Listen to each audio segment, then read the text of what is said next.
What up, YouTube? It's me, Isaac, coming to you with another edition of my life. So I'm wearing a wolf shirt right now because this shirt was given to me by my great aunt. Funny, because she really is a great person, and so my aunt was really into me playing. Was really into me playing guitar, and I think well, I know when I met her, it was a um, it was a rough time in all our lives for one side of my family because I had just lost my guitar teacher, my uncle. If you can guess how, if you can see what you can understand what I'm saying. And so she and I were really close, and like I said about my uncle, you can guess what I mean by that. So I wear this shirt in memory of her, which I would wear this shirt anyway because I'm a giant wolf fan. I love wolves; they're awesome. But yeah. So I'm laying back. So I'm laying back last night playing the Mega Man Battle Network Legacy Collection, and I get to scenarios. It was either, I think it's scenario 5 or scenario 6, which is power plant um the power plant uh scenario, or as I call it, electric mayhem scenario, because it has 5 dungeons, and you got to keep switching batteries and recharging them. And if you if your if Mega Man's battery dies, you have to recharge it with mashing the A and B buttons quite fast if you wanted to get it fully recharged. I remember when I remember back in on December 1st of '01. So Mega Man Battle Network first came out 10/31/01, and I wanted to get it, but it was so close to my 11th birthday that I opted to wait. My birthday is 12/1, and so I opted to wait because I knew if my mom uh, would have picked it up for me the day that it came out, it was so close to my birthday that I would have decided to wait anyway. It was like just it was like 31 days before my birthday that Mega Man Battle Network came out. And when I first heard about Mega Man Battle Network, it was like, I think it was around April of '01 when they started advertising this new Mega Man game or something like that. I can't remember when they started advertising it. But I knew when I heard the release date was 10/31, I immediately wondered because I'm a huge Mega Man fan. Although I'm more of an RPG player than a platform player like the original Mega Man was slash is. Although one of these days I'm hoping to get the other Mega Man Legacy collections. Actually, wait. I think I might have the Mega Man X Legacy collection lying around here somewhere. But I haven't played that in a while. So there's this one scenario in Mega Man Battle Network. Like I said, it was the power plant, and that one was so annoying that it would have been the end of my Battle Network playthroughs because of how annoying that was. Although then again, that was late. That was the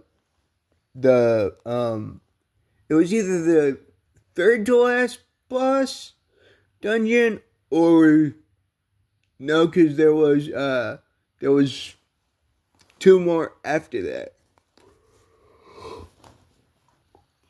There was Color Man, aka Wacko Man. I don't know why they decided to change it, because in my opinion, Wacko Man's a cooler name than Color Man. And then there was one more.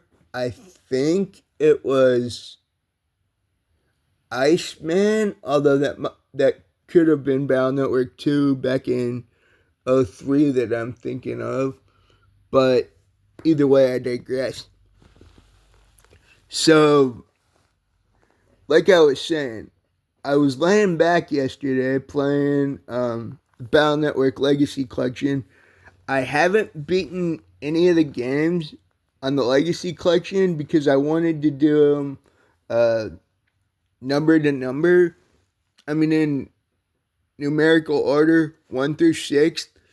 And I've started games on on 4, 5, and 6, but I haven't touched them except for to start the games and hit save. So I don't count that as actually playing them. So I went back to volume 1 because the Legacy Collection is split into 2 different volumes with 1, 2, and 3 on volume 1 and 4, 5, and 6 in volume 2. Although that is kind of, in my opinion, that is kind of stupid that physically you had to buy 2 different games unless you bought it on Switch, which came, let me see if I've got it pulled up or if I can pull the cartridge out. Please don't have it. Damn it, give me a minute. Sorry about my arm being here. Good, I just saved. So that means I can suspend, do this, do that. Now open the little hatch thingy that pops out that conceals the game while you are playing it. So I have the Legacy Collection on Switch, which, as you know, Switch cards are really, really small. Here's my Mega Man Legacy Collection. Mega Man Battle Network Legacy Collection cartridge. Ah, dang.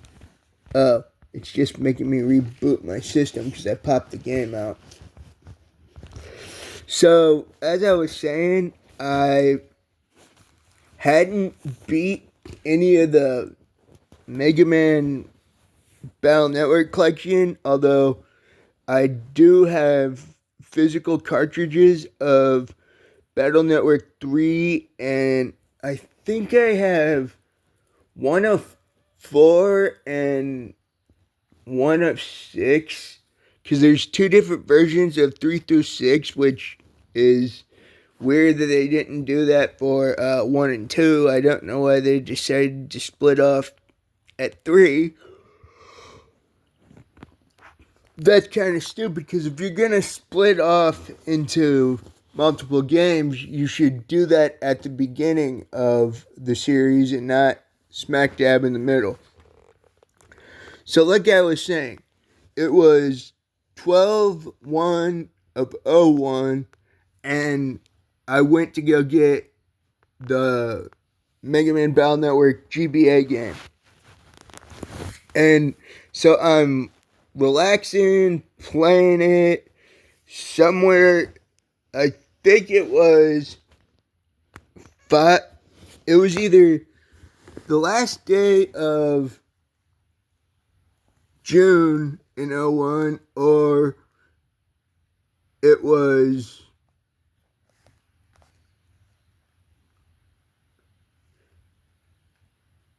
or it was July around that time that I actually beat Mega Man Battle Network on the Game Boy Advance. But I remember that I normally play games immediately. I immediately start a new save file on games as soon as I beat it. Even if there is post game content, I do it during my second run. And but what stopped me from doing my run, another playthrough through Battle Network, was all because of one scenario. The Electman scenario. Like I was saying earlier, it was either scenario 5 or scenario 6. Electman. I think 6. It was the second to last. It was the second to last thing on. It was either smack dab in the middle of Battle Network, or it was the last boss dungeon before the end game. So back on the original hardware, those games were really, really challenging. Even if I'm a RPG fan over a platformer like the Mega Man X, Mega Man from the '80s. I just think that's called Mega Man, and so I'm a huge gamer. No matter what genre of game it is, platformer, card game, RPGs, you name it. So as I'm saying, I only beat Battle Network once, all because of that stupid Electman puzzle being completely confusing. And I could remember the first section of that dungeon because there was only one battery component that you had to actually fix. You actually had to set up, so it wasn't that hard. 2 was a little bit. The second dungeon of 5 was a little bit more challenging because there was three things you needed, and you only had 3 batteries to do that one with. And if you didn't get it, you had to recharge them, and then it reset the entire stage. Even if you had some of them correct, you had to remember which ones go where, or you could just look up a guide. And I mean, back in '02, you couldn't look for a guide because I don't think there were. I don't think the GameFAQs website was up yet. I'm not sure when GameFAQs became a thing.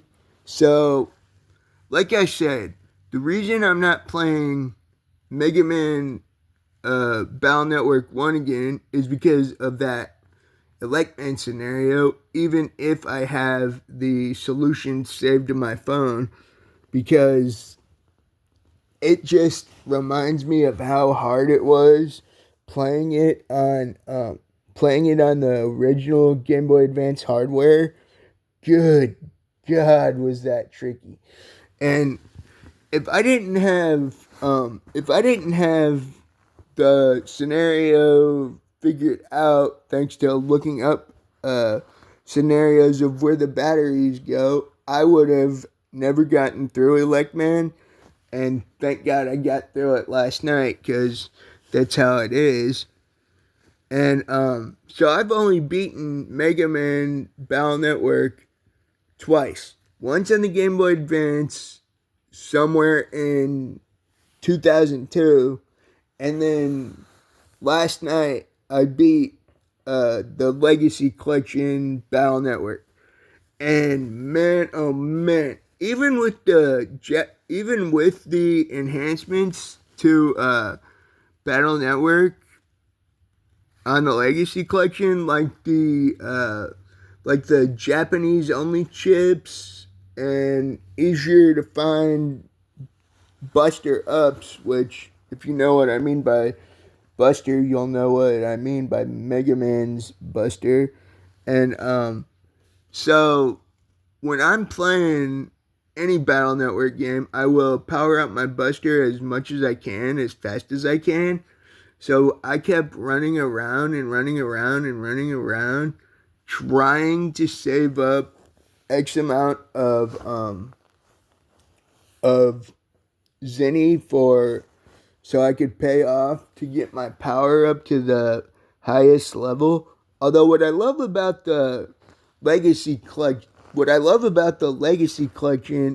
and in general, besides it being Mega Man, of course, is is the fact that if you have this mode called Buster Max on, and you just hit the Buster one time, it will do X hundred amount of damage instead of just X10.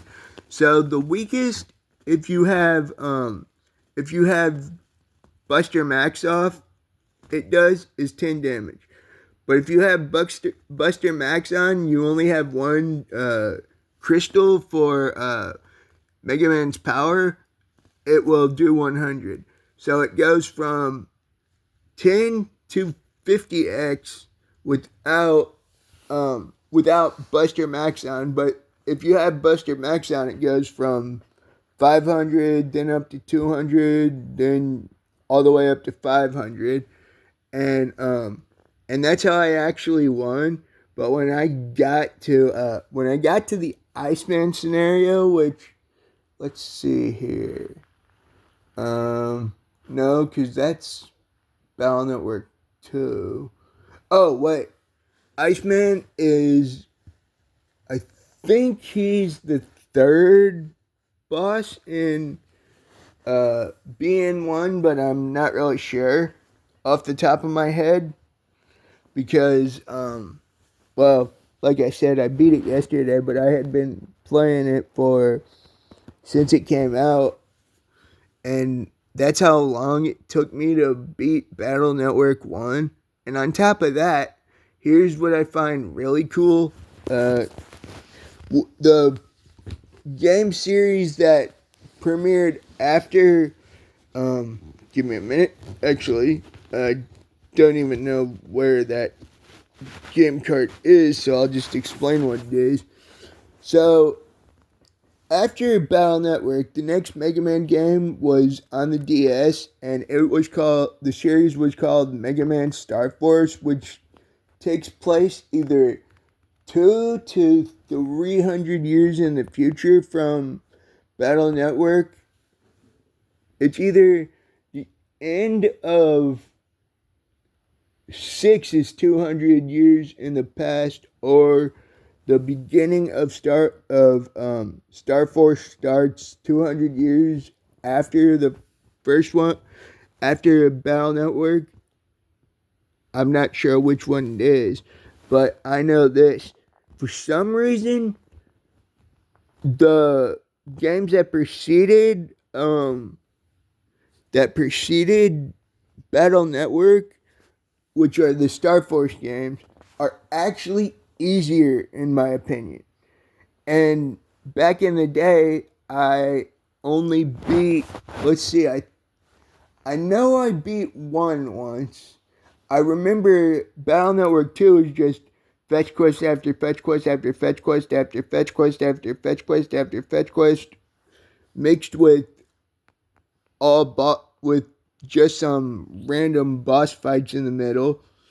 And that's the reason Battle Network 2 kind of bugged me, because all it was repeated fetch quests.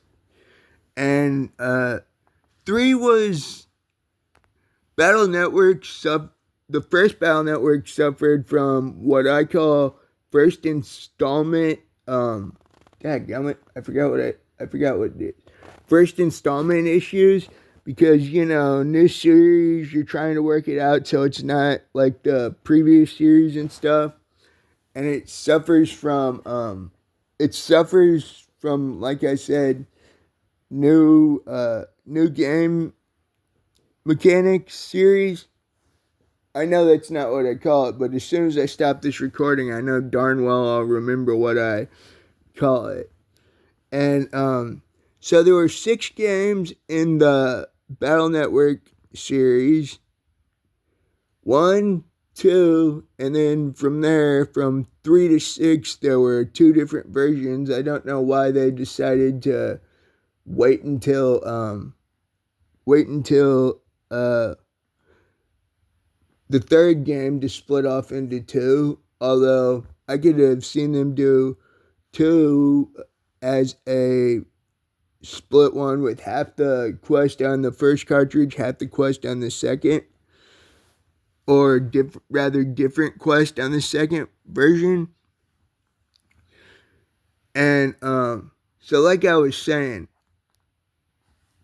one is actually one of the more annoying ones, all because of that freaking power plant scenario, or as I like to call it, the electric mayhem scenario. And so like I said, I've only beat the first Battle Network twice. Once on GBA back in 02, and then quite literally I beat it.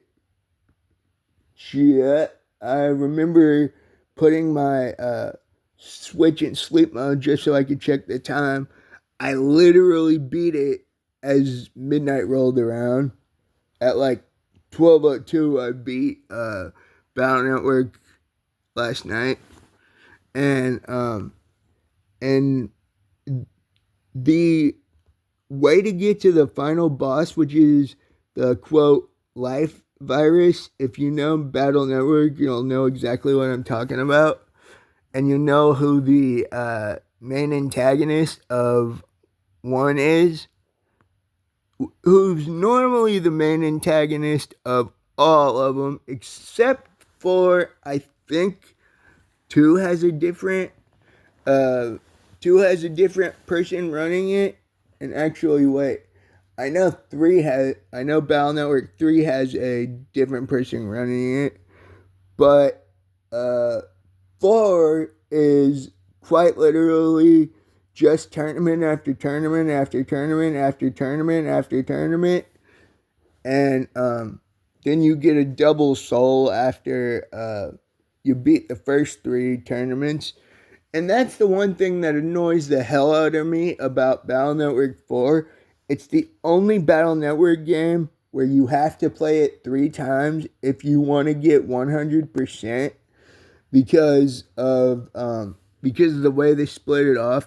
Because you get 1 double soul per tournament in the first playthrough.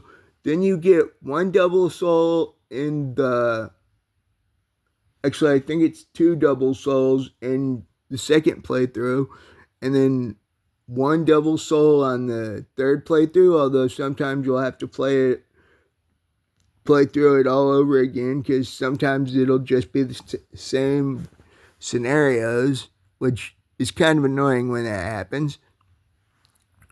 So, as this entire video was supposed to state, I finally beat Battle Network, and now I'm moving on to Battle Network 2. I will do another review of me winning Battle Network 2. There might be some My Adventures of Megaman Series 1, which is the Battle Network series, about Battle Network 2, and then after that I'll probably do a review of my playthroughs of Star Force, which that one actually made a lot of sense to split it up because there were 3 different satellites that could protect you uh that were the one of, it's hard to explain Star Force if you hadn't played it, but if you know, you know. And this has just been a retrospective of me beating Battle Network 1 for the second time. I'm your host, Isaac Brummett. Please like, subscribe, share with your friends, leave a comment. I'm trying to get 300 subscribers by the end of 2026 because I'm only like 14 or 15 away from it. Most YouTubers want to get their subscriber count up to X thousand, and but I just want to get mine up to 300, which will be like, I just need 15 more in like the next I I think it's just under 6 months, and that'll be cool if I get 300 subscribers before 12/1/26, because that would have been my 36th birthday. That will be my 36th birthday, actually, and that'd be cool to have 300 subscribers on my birthday. And yeah, I'm your host, Isaac Brummett. Please like, subscribe, share with your friends, leave a comment, and as they say in Battle Network, check in, Mega Man, execute. Peace out, y'all. Have a good one. I know I sure as shit will. Peace out, y'all.